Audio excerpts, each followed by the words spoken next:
സഹോദരരെ, വിശുദ്ധ യാക്കോബ് ശ്ലീഹ എഴുതിയ ലേഖനം 1-ാം അധ്യായം 2 മുതൽ 8 വരെയുള്ള തിരുവചനങ്ങൾ.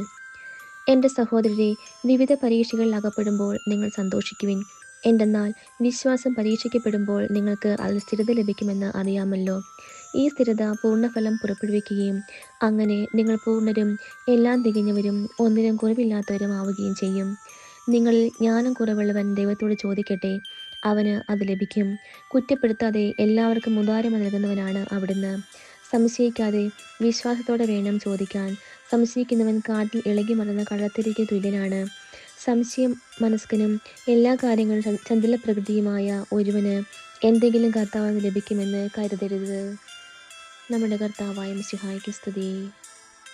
സഹോദരരെ, വിശുദ്ധ മർക്കോസ് എഴുതിയ സുവിശേഷം 11-ാം അധ്യായം 12 മുതൽ 14 വരെയുള്ള തിരുവചനങ്ങൾ.